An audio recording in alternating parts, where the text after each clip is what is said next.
Hi, and thanks for joining me. Today we're going to talk about why I joined the JET program, what the JET program was like for me, my experience, and then kind of looking back on it 5 years out. From Tokyo, Japan, Midwest and the Far East.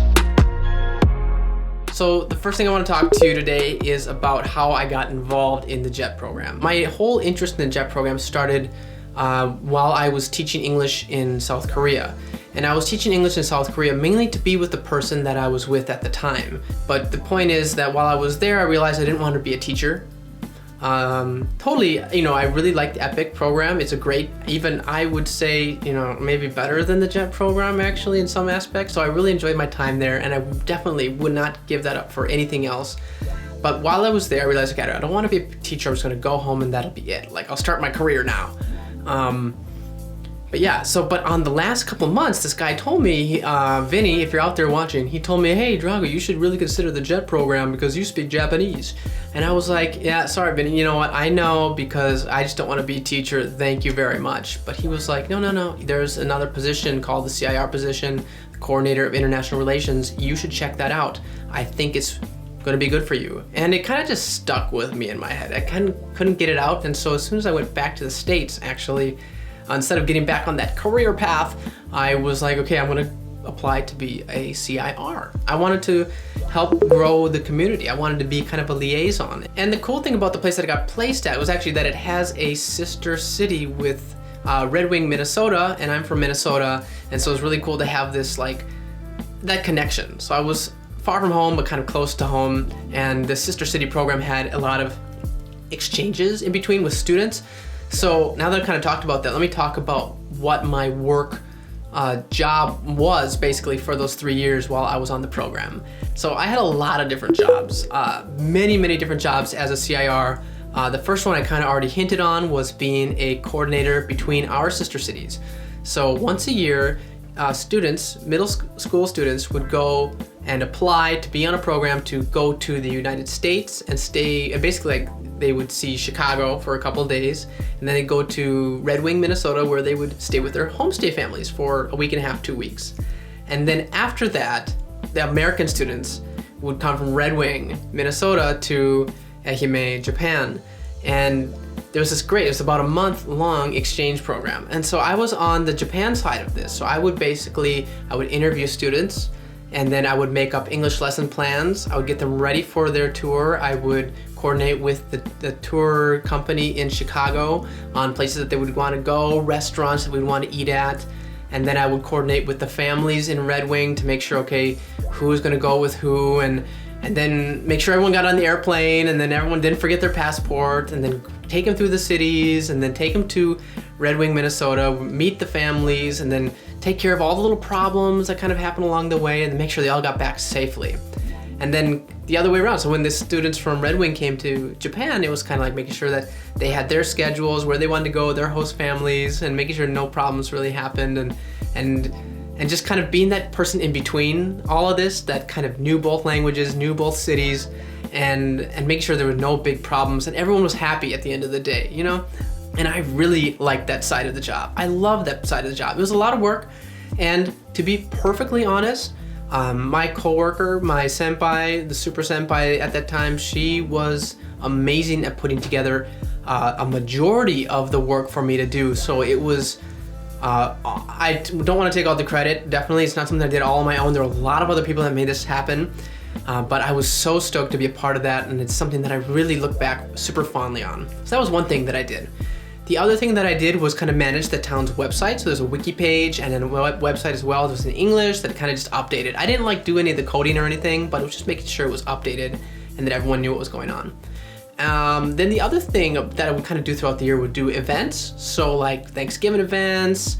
Thanksgiving events, just Thanksgiving was one of them. I made a Thanksgiving dinner. We had a recipe, and we had a cooking class basically. So I got a turkey and gravy and cranberry sauce and did the whole thing. And I'm part Chilean, so I had a Chilean cooking class. I had a Christmas cookie baking class.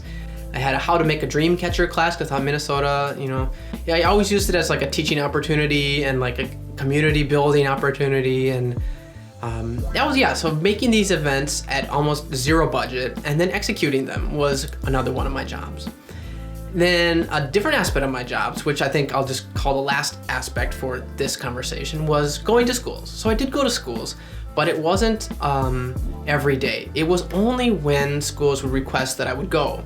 And so I had to kind of figure out how that system worked because it wasn't very clear, but I figured it out. And so the way that this worked was that in my town, at least, and maybe this is not how it's going to be in your town if you are a CIR. If you are an ALT, you're going to be at a school every single day. But for CIRs who want to go to schools and want to kind of contribute to the learning process, the way that I learned that worked was that I would talk to the ALT about this like idea, and I'd say, hey, you know what? Wouldn't it be cool if we did this? And then they said, oh yeah, that would be cool. You know, if it was a cool idea. And then I would say, okay, well, you know what? This is how it works. You go talk to your supervisor, and they'll talk to the Board of Education, where it was in the town hall, and they'll request that I go to your school. And it was this really convoluted process, but that's how it worked. And so I would say, okay, Jim, you tell them, and they'll tell them, and they'll tell me that I should go, and then that would work out. And I know it sounds really dumb and everything, but that's just how it worked. And after a while, we got into a rhythm, and I was going to middle schools, elementary schools, and high schools. And we were basically like kind of special lessons where we'd get people maybe in the gymnasium together, and we did like these big, huge projects and Halloween games and stuff like that. But it was that was so much fun. And one thing that I got to do that ALTs never really get to do was that I got to go to preschools. So preschools are a little bit different because they didn't have ALTs. So I had to kind of befriend teachers, supervisors in preschools.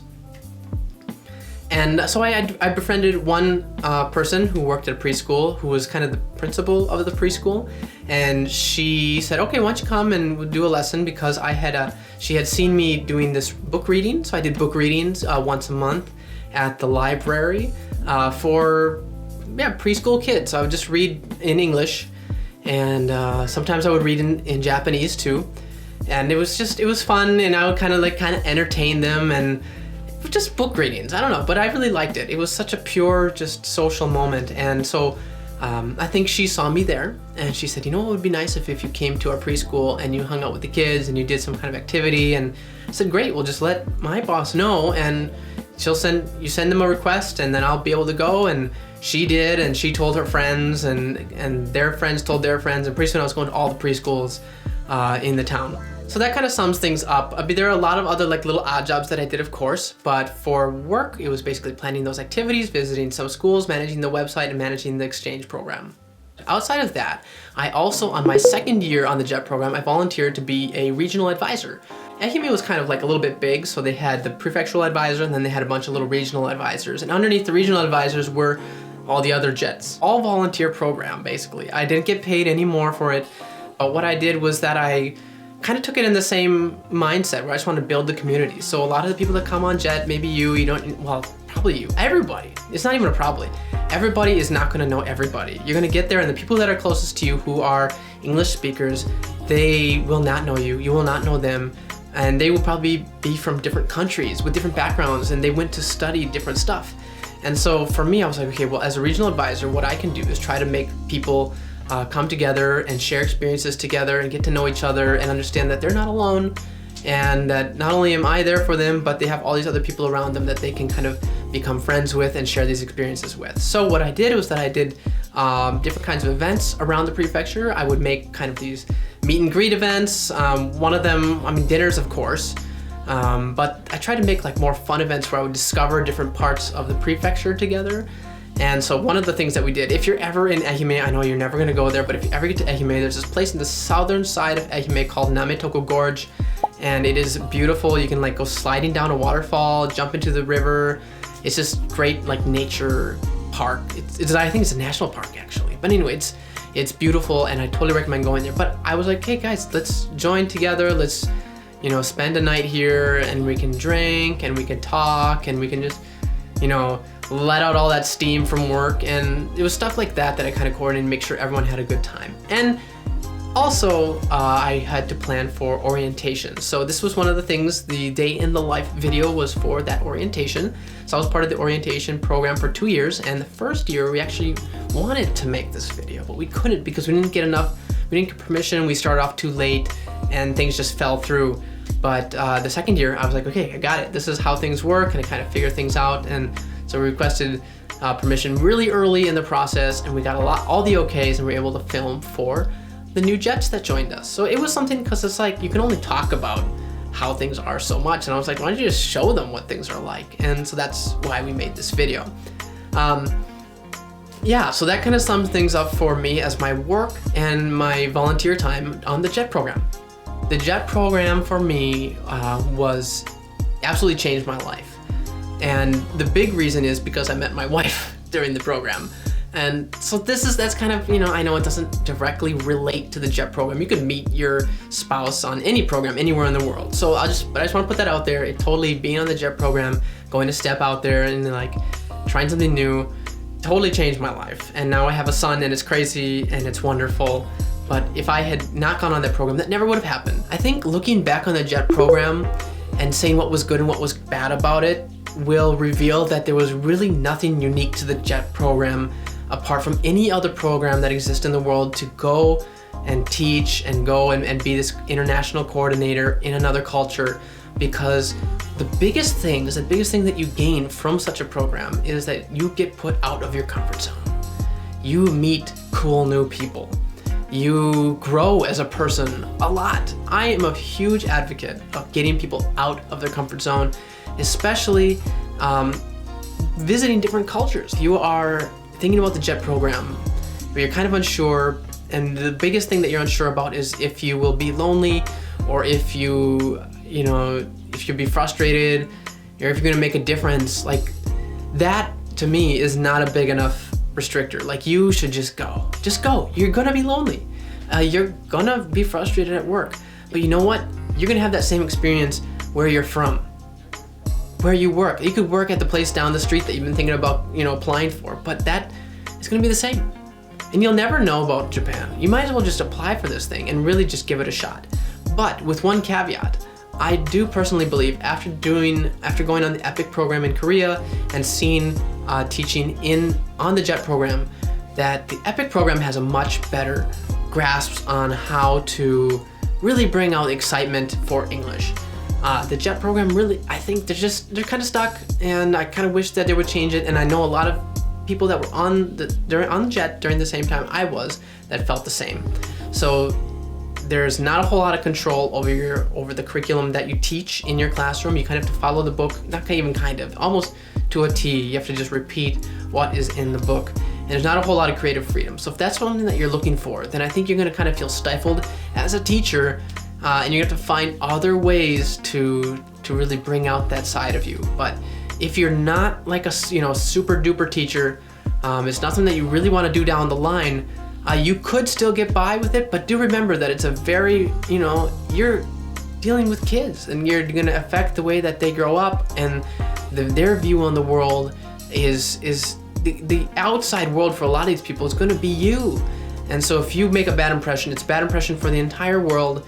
And I think that you might not care about that, but there are a dozen kids, there are 24 kids, 100 kids.